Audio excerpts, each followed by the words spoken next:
अस्सलामुअलैकुम दोस्तों, कैसे हैं आप सब। मैं आप सबको यूट्यूब चैनल इंग्लिश लिटरेचर पर वेलकम कहती हूँ। हम जो टॉपिक कवर करने जा रहे हैं इस लेक्चर के अंदर, that is god of small things, जिसको अरुंधति रॉय ने लिखा है। अब ये the god of small things क्या है, टाइटल की सिग्निफिकेंस देखें तो small things refers to small creature and the god मतलब उनका हम कह सकते हैं लीडर। ठीक है, तो यहाँ पे बात की जा रही है इंडियन के अंदर जो कास्ट सिस्टम चलता आ रहा है, जिसमें अनटचेबल आते हैं, यानी बहुत ही लोअर तकबे के लोग जो है ना, बहुत ही लोएस्ट रैंक से बिलोंग करने वाले लोग, उनकी बात की जा रही है। तो ये अनटचेबल सिंबलाइज कर रहा है स्मॉल थिंग्स को। और द गॉड इनमें जो है वो वेलुदा का करेक्टर है। वेलुदा क्यों? क्योंकि अनटचेबल में ये वाहिद वेलुदा था जिसने अपने जो कास्ट सिस्टम है उसके अगेंस्ट रेबल किया। इवन के लोअर कास्ट से बिलोंग कर रहा था, फिर भी इसने जो अपर क्लास की विमेन थी अम्मू, उसके साथ रिलेशनशिप में रहा, उसके साथ इसने अपनी बॉन्डिंग की। और इवन के ये लोअर कास्ट से बिलोंग होने के बावजूद इसने अपनी कास्ट के लिए, अपनी क्लास के लिए स्टैंड किया। ये कम्युनिस्ट मूवमेंट को लेके चल रहा था।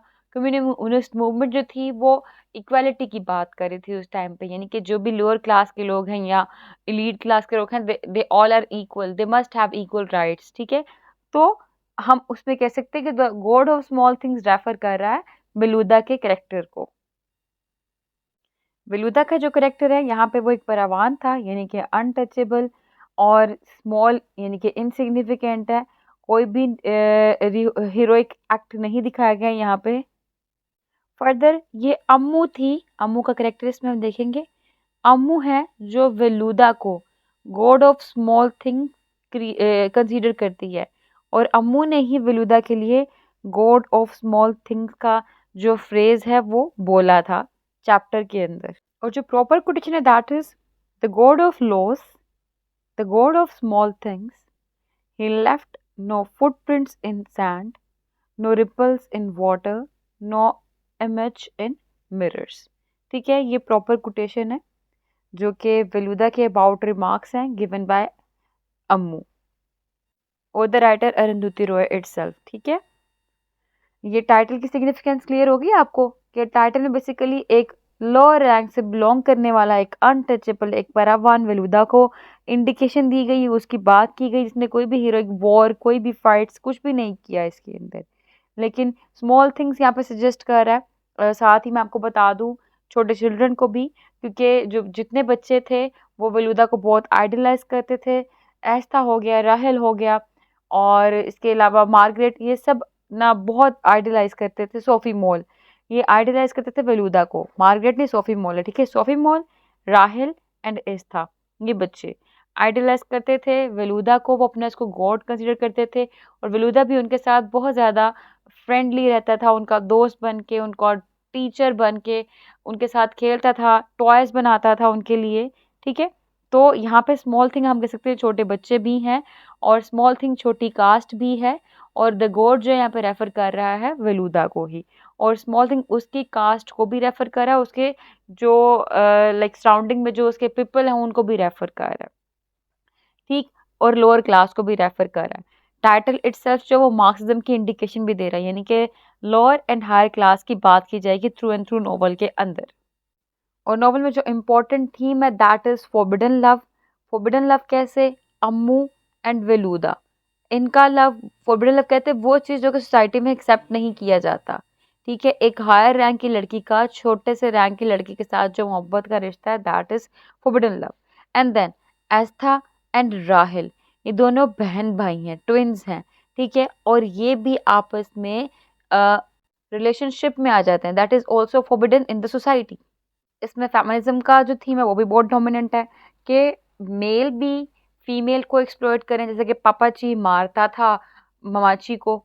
इसके अलावा अम्मू की शादी बाबा से हुई थी, बाबा ने एक्सप्लॉइट किया, मार्जिनलाइज किया अम्मू को, इवन कि उसको अपने बॉस की प्रोस्टिट्यूट बनने के लिए फोर्स किया। ठीक है, अम्मू भी मार खा खो के वापस आ गई। पापाची अम्मू को भी मारता था, अम्मू जो है वो पापाची की बेटी है। ठीक है, ये आहिस्ता आहिस्ता करेक्टर आपको स्टोरी में पता लगते जाएंगे। एंड देन फीमेल भी फीमेल को एक्सप्लॉइट कर रही है, मार्जिनलाइज कर रही है, जैसे कि बेबी को चम्मा। अब बेबी को चम्मा जो है बेसिकली ये पापाची की सिस्टर हैं, ठीक है। बेबी को चम्मा फुप्पो लगी इस हिसाब से अम्मू की, वो अम्मू को भी मारती थी, अम्मू को भी उसने एक्सप्लॉइट किया, उसने मामाची को भी एक्सप्लॉइट किया, मार्जिनलाइज किया। तो ये फेमिनिज्म बहुत डोमिनेंट है इस पूरी स्टोरी के अंदर। इसके अलावा racial discrimination, identity crisis, inferiority complex, ये सब भी थीम चलने वाले हैं इसमें। सोशल डिस्क्रिमिनेशन, कास्ट सिस्टम है, क्लास सिस्टम दिखाया जाएगा।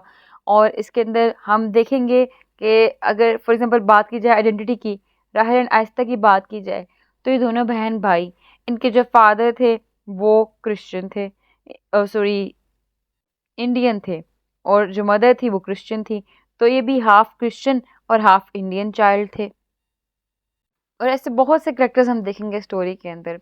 एनी हाउ हम स्टोरी स्टार्ट करते हैं। पहले बात करते हैं दो करेक्टर, एक पापाची, ठीक है, और दूसरा बेबी को चम्मा। ये बेबी को चम्मा और पापा जी थ्रू एंड थ्रू स्टोरी के अंदर रिजिड करेक्टर रहेंगे। रिजिड कहते हैं फ्लैट करेक्टर को, जो कि स्टोरी के अंदर बिल्कुल भी चेंज नहीं होते, स्टार्टिंग में जो थे वही एंड तक रहेंगे, ठीक है। और यहाँ पे जैसे कि मैंने बताया फेमिनिज्म डोमिनेंट है, तो अथॉरिटी की बात की जाएगी, और अथॉरिटी किसके पास है? मेल करेक्टर्स के पास है। अब जो स्टोरी है जब वो स्टार्ट होती है तो स्टोरी का कोई भी लीनियर प्लॉट नहीं है, यानी कि स्टोरी सीक्वेंस के साथ नहीं चल रही। स्टोरी जो है वो पार्ट्स में लिखी गई है, फोरशैडोइंग की टेक्निक यूज़ की गई है इसके अंदर, मेमोरीज की फॉर्म में लिखी गई है स्टोरी, फ्रेगमेंट्री मैनर में लिखी गई है, यानी कि कभी इवेंट्स आगे जा रहे हैं, कभी इवेंट्स पीछे आ रहे हैं। और जो सीक्वेंस है वो 1969 से 1993, ठीक है, इस ड्यूरेशन के अंदर जो स्टोरी है वो रिवॉल्व कर रही है, ठीक है।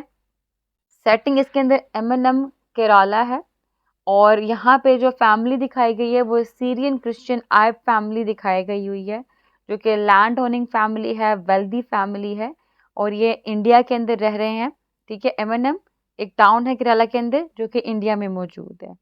और मैंने बताया आपको स्टोरी 1969 से 1993 की ड्यूरेशन में घूम रही है। ज़्यादातर स्टोरी में जो टाइम पीरियड दिखाया गया वो 1969 का ही दिखाया गया है, ठीक है। यहाँ पे 7 ईयर ओल्ड दो ट्विन्स हैं, एस्था एंड राहिल, जो अपनी मदर अम्मू के साथ रहते हैं, अपनी ग्रैंडमदर ममाची के साथ रहते हैं, अपने अंकल चक्कू के साथ, और अपनी ग्रेट आंट बेबी को चम्मा के साथ, ठीक है। अब यहाँ पे जो पॉइंट मैंने बताना है आपको, पापाची मामाची, ये हस्बैंड वाइफ है। पापाची मामाची के जो बच्चे हैं वो है अम्मू और चक्कू, ठीक है। चक्कू और अम्मू, ये दोनों बच्चे हैं पापाची और मामाची के। आगे से जो अम्मू है इसके बच्चे हैं राहिल एंड एस्था, ठीक है, ये दो बच्चे हैं अम्मू के। आगे हम स्टोरी में देखिए चक्कू जो है ना उसकी बेटी है सोफी मोल, ठीक है, ये चक्कू की बेटी है। क्लियर इतनी स्टोरी आपको? और बची बेबी को चम्मा। बेबी को चम्मा जो है ये पापाची की सिस्टर है, पापाची की, ठीक है। क्लियर हो गया? बात की पापाची मामाची का आपस में रिश्ता है, अम्मू और बाबा हम देखेंगे इनका रिश्ता है। अम्मू और बाबा के दो बच्चे हैं राहिल एंड एस्था। और चक्कू और मार्गरेट, इनका रिश्ता होगा, चक्कू और मार्गरेट की बेटी है सोफी। अब ये जो पापाची है ना, पापाजी बहुत ही अथॉरिटेटिव काइंड ऑफ पर्सनैलिटी है। इन्होंने मम्मा जी को बहुत मारा, बहुत दफा जुल्म किया इनके ऊपर, ठीक है। अब मामा जी और पापा जी की जो बेटी थी अम्मू, वो ये देख के बहुत डरती थी कि पापा जी कितना मारते मामा जी को, पापा जी तो बहुत ही जुल्म करते हैं। और पापा जी अम्मू को भी मार दिया करते थे। अम्मू ये सारा सिस्टम देखते हुए एक दिन घर से भाग जाती है, और जो भाग जाती है तो इसकी शादी बाबा से होती है। अब स्टोरी जो है वो चाइल्ड पर्सपेक्टिव से नरेट की जा रही है, थर्ड पर्सन नरेशन है, और मोस्टली जो स्टोरी है वो राहेल के पर्सपेक्टिव से हम लोग देखने वाले हैं। ठीक है, तो अब क्योंकि राहेल एक छोटा करेक्टर है, लाइक 7 years की गर्ल है, और वो गर्ल जो है, अब वो जो नरेशन कर रही है, तो जो उस लड़की के रिश्ते हैं, जैसे कि बाबा अम्मू, ये माँ बाप हो गए उसके, पापाची ममाची दादा दादी हो गए उसके, बेबी कुचम्मा उसकी पुप्पो हो गई। तो जो नाम लिए जाते हैं, जो रिश्तों के ताल्लुक है ना, वो इसलिए उस नरेशन से की गई है। यानी कि अम्मू का कोई नेम नहीं बताया यहाँ पे, बाबा का कोई नेम नहीं यहाँ पे बताया। तो इसलिए राहेल जो है नरेशन वैसे करी जैसे वो देख रही है, और इसलिए वो किसी के नेम नहीं ले रही, क्योंकि वो खुद एक छोटी बच्ची है, और बच्ची होने की बेस पे वो बाबा को बाबा, अम्मू को अम्मू कह रही है। तो स्टोरी में जो करेक्टर है हमारे पास इम्पोर्टेंट, ममाची का है, अम्मू का है, उनके अंकल चक्कू का है, उनकी ग्रेट आंट बेबी कुचम्मा का है। क्लियर? अब बैक टू 1969, क्या हुआ? जो ममाची हैं उनकी शादी पापाची से हुई। पापाची जो है वो एक इंपीरियल एंटोमोलॉजिस्ट थे। एंटोमोलॉजिस्ट मतलब जो परिंदे होते हैं, हशरात होते हैं, उनकी जो स्टडी करने वाला। ठीक है, अब ये करते थे, इन्होंने ना बहुत ही ज्यादा क्रूअली, बहुत जबरदस्त मामा जी को मारा। ठीक है, बहुत मारा करते थे ये। और यहाँ पे हम कह सकते कि जो सेमी ऑटोबायोग्राफिकल एलिमेंट्स भी प्रेजेंट है, क्योंकि जो अरुंधति रॉय हैं, उनकी मदर थी, उनकी मदर को भी उनके फादर बहुत मारा करते थे, और ये चीज अरुंधति रॉय देख के बहुत ज्यादा परेशान होती थी। और उसी इवेंट को यहाँ पे पापा जी और मामा जी के फॉर्म में ऐड किया गया है। एनी हाउ 1969 में पापा जी की डेथ हो जाती है, ममाची जो है वो ब्लाइंड हो जाती हैं। अब स्टोरी में हम देखते हैं कि जो ममाची है ना, उनके घर के पास एक रिवर होता है, मीनाचल रिवर। वहां पे उनकी पिकल फैक्ट्री होती है। ठीक है, उसका नाम है पैराडाइज पिकल्स एंड प्रिजर्वर्स। वहां पे वो काम करती हैं, और बेबी कचम्मा बड़ा जेलस फील करती हैं इस ओल्ड वुमेन से। अब बेबी कुचम्मा की भी एक स्टोरी है। बेबी कुचम्मा को एक क्रिश्चियन प्रीस्ट पसंद आ गया था, और बेबी कुचम्मा ने उस क्रिश्चियन प्रीस्ट से शादी की खातिर रोमन कैथोलिसिज्म को भी एक्सेप्ट कर लिया था, और उस प्रीस्ट का नाम फादर मॉलिगन था, FATHER, फादर MOLIGAN। ठीक है, ये नेम था, लेकिन इसको इसकी मोहब्बत मिल नहीं पाई। अब इसको इसकी मोहब्बत नहीं मिल पाई, तो उस बेस पे क्या हुआ, बेबी कुचम्मा बिटर हो गई। इनका पास्ट एक्सपीरियंस बिटर था, इसलिए ये बिटर हो गई। और अ, एक बता रही हूँ बात आपको कि मोस्टली क्या होता है कि जो चीज़ आपको ना मिल पाए और वो किसी और को मिल जाए, ये एक सोसाइटी की इविल थिंग में से एक है, कि जो चीज़ आपको ना मिल पाए किसी दूसरे को मिल जाए, तो आप उसको देख के जल रहे होते हो। ठीक है, जेलसी इसको कहते हैं। या एक और पॉइंट आता है जो सोसाइटी के इविलनेस में से अगेन एक हो रहा है, कि जब आप खुद पेन में होते हो तो दूसरों को पेन में देख के मजा आता है। तो क्योंकि खुद बेबी को चम्मा का पास्ट जो है वो बिटर रहा है, इसका भी past like kind of marginalised past रहा है, इसका जो पास्ट एक्सपीरियंस था, खुद ये पेन में रही थी, तो अब इसको दूसरों को पेन दे के, दूसरों को टॉर्चर करके, दूसरों को मैनिपुलेट करके मजा आता था। तो बेबी कुसुमा बेसिकली एक मैन्युपुलेटर का रोल अदा करती हैं, और वो क्या करती हैं, जो भी सिचुएशन उनके इंटरेस्ट के अकॉर्डिंग होती है ना, उसको अपने इंटरेस्ट के अकॉर्डिंग ही मोल्ड करती हैं। ठीक है, अपने खुद के इंटरेस्ट की खातिर वो सिचुएशन को चेंज कर देती हैं, जैसा चाहती हैं बिल्कुल वैसा ही करती हैं। और एडिशनली मैं यहाँ पे आपको अम्मू का भी बता दूं, कि जैसा कि मैंने बताया, पापा जी मम्मा जी को बहुत मारता था, पापा जी अम्मू को भी मारता था। अम्मू जो है एक फ्रीडम वाली, एक लिबर्टी वाली लाइफ चाहती थी, तो एक दिन अम्मू अपना घर छोड़ के भाग जाती है। अम्मू दिल्ली एमएनएम को छोड़ के, यानी कि इंडिया में जहाँ पे वो रह रही थी, उस जगह को छोड़ के कोलकाता चले जाती है, जहाँ पे इसकी शादी बाबा से होती है। ठीक, अब वो जब बाबा के साथ शादी करती है, तो उसे पता लगता है बाबा जो है वो एक अल्कोहलिक पर्सन है।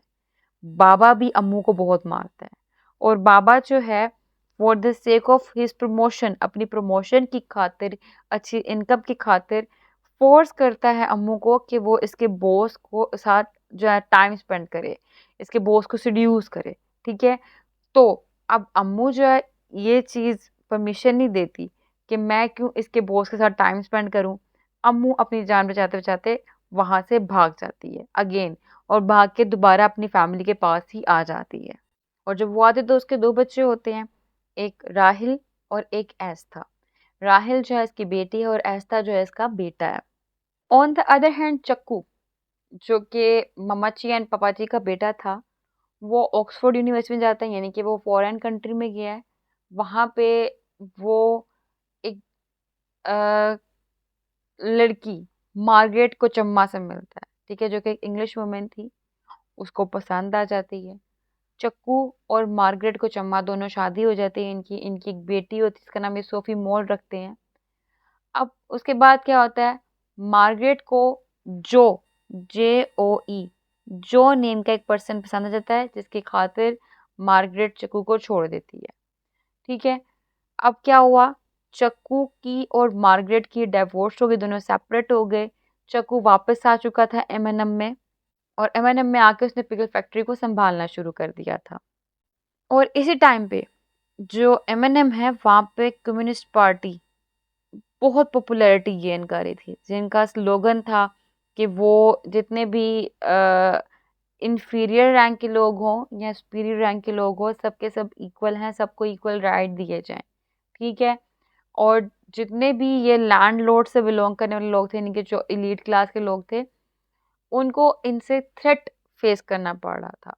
ठीक है, क्योंकि ये उनको डरा रहे थे, धमका रहे थे कि हम लोग जो है इक्वालिटी चाहते हैं, जस्टिस चाहते हैं, हम चाहते हैं जो इंफीरियर रैंक के लोग हैं उनको भी प्रॉपर प्लेस दी जाए, उनको भी उनके राइट्स दिए जाए। ठीक है, तो यहाँ पे कम्युनिस्ट पार्टी चल रही थी, और यहाँ पे एक करेक्टर है वेलुदा का। वेलुदा भी इस पार्टी के अंदर बढ़ चढ़ के हिस्सा ले रहा था, ये भी कम्युनिस्ट पार्टी का एक्सपोर्टर था। और वेलुदा कौन है, वेलुदा एक अनटचेबल है। अब हम स्टोरी में देखते हैं कि ये सिर्फ और सिर्फ वेलुदा का करेक्टर है जो बहुत अच्छा करेक्टर दिखाया गया है। एक अनटचेबल है, जो कि फिजिकली स्ट्रांग है, इमोशनली एम्फेटिक है, विजिलेंट भी है, रिस्पॉन्सिबल भी है, और बहुत ही केयरफुल वे में काम करता है। ये एक ऑनेस्ट एंड फेथफुल पर्सन है। लेकिन लेटर ऑन बेबी को चम्मा अपने मुफाद की खातिर, अपने जो मीन्स हैं उनकी खातिर क्या करेंगी, इसके ऊपर भी फेक एक्यूजेस कर देंगी, इसके ऊपर ब्लेम्स लगा देंगी। ठीक है, अब होता क्या है, ये जो वेलुदा है ना, ये पिकल्स फैक्ट्री में ही काम करता है, चक्कू के लिए काम करता है, और जो ट्विंस हैं राहिल एंड एस्था, वो दोनों इससे बहुत ज़्यादा प्यार करते हैं। अब होता क्या है, जो मार्गरेट थी, मार्गरेट की शादी जो से हुई थी। अब होता क्या है कि जो है इसकी एक एक्सीडेंट के अंदर डेथ हो जाती है। जब जो की डेथ हुई तो चक्कू मार्गरेट को चम्मा को M&M के अंदर इनवाइट करता है, क्योंकि कुछ छुट्टियां होती हैं तो वो उसको इनविटेशन देता है कि तुम M&M में आ जाओ। मार्गरेट को चम्मा वो इनविटेशन एक्सेप्ट कर लेती है, और फिर उसके बाद वो M&M में आने की तैयारी करती है। यहाँ वो M&M में आने की तैयारी कर रही होती है, तो दूसरी तरफ एस्था, राहिल, अम्मू, चक्कू और बेबी को चम्मा, ये सब के सब इकट्ठे होके एयरपोर्ट की तरफ जा रहे होते हैं। लेकिन रास्ते में कम्युनिस्ट मार्च चल रहा होता है, जिस वजह से उनकी गाड़ी जो है वो फंस जाती है। फिर इसके बाद हम देखते हैं जो फैमिली है ना, वो इकट्ठी होके the sound of music movie है वहां पे देखने के लिए जाती है। जहाँ पे एस्ता जो है वो मूवी देखने नहीं जाता, वो बाहर ही रुक जाता है, और जिस जिस जगह पे उसको उसकी फैमिली छोड़ के जाती है, वहां पे एक वेंडर यानी कि जो रेडी वाला होता है ना, वो थिएटर के बाहर होता है, orange drink lemon drink man, वो एस्था को मोलेस्टेट करता है। ठीक है, उसको वो फिजिकली अब्यूज करता है। एस्था वहां से बहुत डर जाता है, जहाँ पे इस चीज का एस्था की लाइफ के ऊपर एक लॉन्गर इफेक्ट होता है। ठीक है, कि how small things effect actually articulate the novel incident with Estha, small thing but it effects life. ठीक है, every action has a reaction. और इस lemon drink orange drink man वाले इंसिडेंट के बाद एस्था ने जो चीज सीखी थी वो क्या होता है, कहता है कि anything can be prepared, sorry anything can be happen to anyone, कोई भी चीज़ किसी के साथ भी हो सकती है और it is best to be prepared, और इसलिए चाहिए कि आप हर लिहाज से हर चीज़ के लिए प्रिपेयर हो। ये इस इंसिडेंट के बाद जो एस्था है वो कहता है, स्टेट करता है अपने इस राइटिंग के अंदर। अब एनी हाउ नेक्स्ट डे जो सोफ़ी है और मार्गरेट है वो भी विलेज में आ जाते हैं।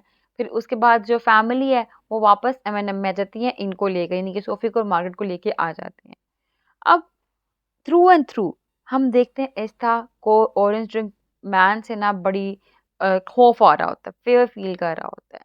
और ये और रहल जो है ना एक बोट फाइंड आउट करते हैं और उसके अंदर बैठ के उसको चलाते चलाते हिस्ट्री हाउस में पहुंच जाते हैं। ठीक है, ये एक अबंडन होम होता है एक इंग्लिश मैन का, जो कि नेटिव में जा चुका हुआ होता है। ठीक है, अब एक और पॉइंट बता दूं अम्मू के बारे में। अम्मू जो है ना उसको वेलूदा पसंद आ जाता है और वेलूदा को अम्मू पसंद आ जाता है, दोनों एक दूसरे को पसंद करने लग पड़ते हैं। सारी सारी रात एक दूसरे के बारे में सोचते हैं। अब यहाँ पे अम्मू और वेलूदा फोरबिडन लव। ठीक है, अम्मू जो है वो एक हायर क्लास से बिलोंग करती है, जबकि वेलूदा एक डाउन कास्ट है। ठीक है, और अम्मू ने फर्स्ट टाइम वहाँ पे वेलुदा के साथ टाइम भी स्पेंड कर लेती है वहाँ, मतलब जो रिवर है उस पास, उसके पास, मतलब ये दोनों 2 वीक्स रेगुलरली मिलना शुरू कर देते हैं, अपने लव को जो एक्सप्रेस करते हैं एक दूसरे के सामने।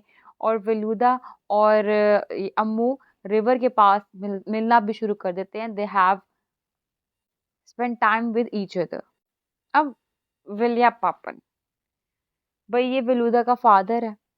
अब इसको जब वेलुदा का और अम्मू का पता लगता है तो ये मामा जी के सामने और बेबी को चम्मा के सामने कॉन्फेस कर लेता है कि इसका बेटे का जो रिलेशनशिप है अम्मू के साथ। मामा जी और बेबी को चम्मा एक्सप्लॉइट करते हैं विलिया पापन के ऊपर, इसके ऊपर पान की थूक फेंकती है बेबी को चम्मा, और वो अम्मू को एक कमरे में बंद कर देते हैं। लेकिन अम्मू को कमरे में बंद करने से पहले अम्मू के बारे में बताया गया कि वो अपने बच्चों के मामले में बहुत ज़्यादा पोजेसिव होती है, और एक दफ़ा वो एस्था को डांट देती है, तो एस्था, राहिल और सोफी मोल घर से भाग जाते हैं। ठीक है, एक तरफ एस्था, राहिल, सोफी मोल घर से भागे हैं, दूसरी तरफ विलिया पापन आ गया। विलिया पापन ने जब बताया तो बेबी को चम्मा ने और मामाची ने अम्मू को कमरे में बंद कर दिया। अब अम्मू कमरे में बंद है। मेन मैनिपुलेटर यहाँ पे कौन है? बेबी को चम्मा। क्यों? वो बलूदा को सख्त नापसंद करती है उसके लो कास्ट होने की बेस पे। अब हुआ क्या, ये जो तीनों बच्चे थे, सोफी मोल, एस्था, राहिल, कश्ती पे बैठे। कश्ती पे बैठ के इन्होंने हिस्ट्री हाउस की तरफ जाना शुरू कर दिया। लेकिन रास्ते में जो सोफी मोल है वो डूब जाती है, डूब के मर जाती है। अब जब सोफी मोल की डेथ हुई, यहाँ से मेन स्टोरी मजीद चल रही है। सोफी मोल की डेथ हो गई, ये दोनों ट्विंस जो हैं बहुत डरे हुए होते हैं और हिस्ट्री हाउस में जाके सो जाते हैं। इनको नहीं पता कि बेलूदा भी यहाँ पे ही है। ठीक है, अब दूसरी तरफ जी बेबी को चम्मा जाती हैं पुलिस के पास और वहां पे इल्जाम लगाती हैं बेलूदा के ऊपर। इंस्पेक्टर थॉमस मैथ्यू यहाँ पे। ठीक है, इंस्पेक्टर थॉमस मैथ्यू को कहती हैं कि बेलूदा जो है उसने अम्मू को रेप करने की कोशिश की है, और जो बच्चे हैं सोफी मोल और एस्ता और राहिल, उसने उनको किडनैप कर लिया है। अब 6 पुलिसमैन निकलते हैं, 6 पुलिसमैन निकल के जाके बेलूदा को ढूंढते हैं। उन्हें बेलूदा मिल जाता है और वो उसको बहुत बुरी तरह से मारते हैं, राहिल और एस्था के बिल्कुल सामने ही। एस्था वो पर्सन था जो कि बहुत डरता था, और बेबी को चमन ने इसको डराया, इसको थ्रेट किया कि तुमने झूठ बोलना है, तुमने कहना है कि जो है ना वेलुदा उसने किडनैप किया था। ऐसा ऐसे ही करता, डर जाता है। तो ऐसा ने जब झूठ बोला, वेलुदा को जेल में लेके चले गए। अब वहां पे वेलुदा को इतना मारा, इतना मारा, इतना मारा कि मार मार के वेलुदा की डेथ हो गई। अब डेथ कैसे हुई? वो ऐसे हुई कि एस्था ने जो चीज कही वो ये कही कि सोफी मोल जो है ना, सोफी मोल को मारने वाला वेलुदा है। ठीक है, ये इल्ज़ाम लगाया था क्योंकि बेबी को चम्मा ने जो धमकी दी थी वो ये दी थी कि अगर तुम चाहते हो कि अम्मू महफूज रहे, तुम पुलिस को कहो कि सोफी मोल को मारने वाला बलूत है। ठीक है, वरना अम्मू को मार दिया जाएगा। अब ये कहा था एस्ता ने। ठीक है, किडनैपिंग के साथ साथ इसकी डेथ के बारे में भी कहा था। अब जब पुलिस को पहले पता लगा कि जो वेलुदा है वो इनोसेंट है, तो उसने बेबी को चम्मा को डराया था कि मैं तुम्हें जो है ना, तुम्हें मैं जेल में डाल दूंगा। लेकिन उस टाइम कम्युनिस्ट पार्टी चल रही थी और जो वेलुदा है वो भी कम्युनिस्ट पार्टी का सपोर्टर था। अब अटैक मैथ्यू के ऊपर भी होना था, बेबी कोचम्मा के ऊपर भी होना था। लेकिन एनी हाउ इन्होंने जो वेलुदा उसको मार के उसका सफाया कर दिया वहां से। और दूसरी तरफ जो है, सोफी मॉल के फ्यूनरल के बाद बेबी कोचम्मा ने ना कन्विंस किया चक्कू को कि तुम अम्मू को घर से निकाल दो। ठीक है। अब अम्मू को घर से निकाला गया और उसे कहा गया कि ऐस्था को तुम उसके बाबा के पास भेज दो। और लेटर ऑन देखते हैं हम लोग कि स्टोरी में अम्मू की भी डेथ हो गई। वहां पे वेलुदा भी मर गया, यहाँ पे अम्मू भी मर गई। एस्था को और राहल को सेपरेट कर दिया गया। राहल की शादी हो गई, लेकिन शादी के बाद वो अपनी स्टेबल लाइफ नहीं गुजार पाई, उसकी भी डाइवोर्स हो गई। और एस्था भी अराउंड अबाउट 31 ईयर, 31 साल का था I think. Yes, it's 31 years, यानी कि 23 ईयर्स की सेपरेशन के बाद 31 साल का था एस्था जब वो वापस आया। और जब राहल 11 साल की थी उस टाइम पे अम्मू की डेथ हो गई थी। ठीक है। और राहल की शादी एक अमेरिकन से हुई थी और वो बूस्टन में रहती थी, लेकिन वहां पे वो स्टेबल लाइफ नहीं गुजार पाई, तो उसकी भी डाइवोर्स हुई थी। उस डाइवोर्स के बाद वो एमएनएम में वापस आई थी जहाँ पे ऐसा ऑलरेडी मौजूद था। यानी 23 साल के बाद राहल और एस्था रीयूनाइट दोबारा इकट्ठे हुए थे। ठीक है। अब टाइम पीरियड है जी 1993 का। इस टाइम पीरियड पे राहल और एस्था यूनाइटेड हुए। मम्मा ची जो है उनकी भी डेथ हो गई थी। बेबी कोचम्मा और कोचो मारिया इनकी कुक थी घर की। ये दोनों अपना टाइम सारा दिन इकट्ठे स्पेंड करते थे, टीवी देखते रहते थे। ठीक है। और जो घर था वो सारा बिखर चुका हुआ था, हाउस फॉल्स अपार्ट, सारा कुछ बिखर चुका था घर के अंदर। वो घर पहले की तरह था ही नहीं। और जो हिस्ट्री हाउस था वो 5 स्टार होटल बन चुका हुआ था इस टाइम पीरियड पे। और राहेल एंड हिस्सा, ये दोनों जिन्होंने अब तक एक दूसरे से बात नहीं की थी, ये दोनों के अंदर इतनी अंडरस्टैंडिंग थी, ये दोनों इकट्ठा टाइम स्पेंड करना शुरू कर देते हैं।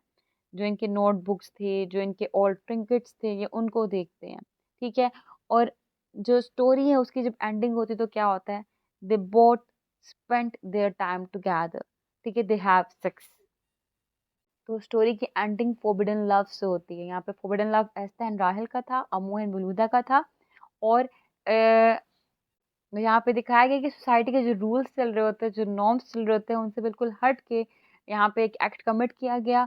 और फर्दर यहाँ पे जो हमने देखा थ्रू एंड थ्रू स्टोरी के अंदर, दैट इज मार्क्सिज्म, के लोअर क्लास जो है उसको मैनिपुलेट किया जा रहा है और अपर क्लास जो है वो इंजॉय कर रही है। हमने यहाँ पे फेमिनिज्म देखा, जैसे कि मार्क्सिज्म में देखा जाए अनटचेबल हमारे पास फेलूदा था, और वहाँ पे बेबी जो कोचम्मा है वो एक एलीट क्लास से बिलोंग कर रही थी, उन्होंने एक्सप्लॉइट किया। और हाँ, फेमिनिस्टिक कॉन्टेक्स्ट से बात की जाए, पापा जी ने एक्सप्लॉइट किया मामा जी को, अम्मू को। और बेबी कोचम्मा ने एक्सप्लॉइट किया अम्मू को और मामा जी को भी। और फर्दर यहाँ पे रिलीजियस डिस्क्रिमिनेशन भी था, रिलीजन की बेस पे देखा जाए। और इसके बाद एक बहुत इंपॉर्टेंट कोटेशन है, that is who should be loved and how much. ठीक है। कि ये सोसाइटी हमें बताएगी कि हु शुड बी लव्ड, किसे मोहब्बत करनी है, एंड हाउ, कैसे करनी है, एंड हाउ मच, और कितनी करनी है। ठीक है, ये लव लॉज हैं। ठीक है। जो कि एक आयरॉनिकल स्टेटमेंट है, अरुंधति रॉय ने अपनी इस नॉवल में दी थी। इसमें फर्दर सेक्सुअल अब्यूज का थीम भी बहुत इंपॉर्टेंट था। और अम्मू के हस्बैंड ने फोर्स किया अम्मू को पुलिस ने, हाँ सच, जब अम्मू वेलुदा को बचाने के लिए पुलिस स्टेशन गई थी तो उस टाइम पे पुलिस ने उसकी ब्रेस्ट पे अपनी स्टिक से मारा, टैप टैप टैप, और कहता अगर मैं तुम्हारी जगह होता तो घर चला जाता। ठीक है। अब ये अम्मू बचाने कब गई थी, जब अम्मू को पता लगा कि वेलुदा को जेल में बंद कर दिया गया है। ठीक है। और वेलुदा को मारा जा रहा है, तो उस टाइम पे अम्मू उसको रेस्क्यू करने के लिए गई थी वेलुदा को। और तब पता लगा था वहां पे कि जो वेलुदा है वो इनोसेंट था।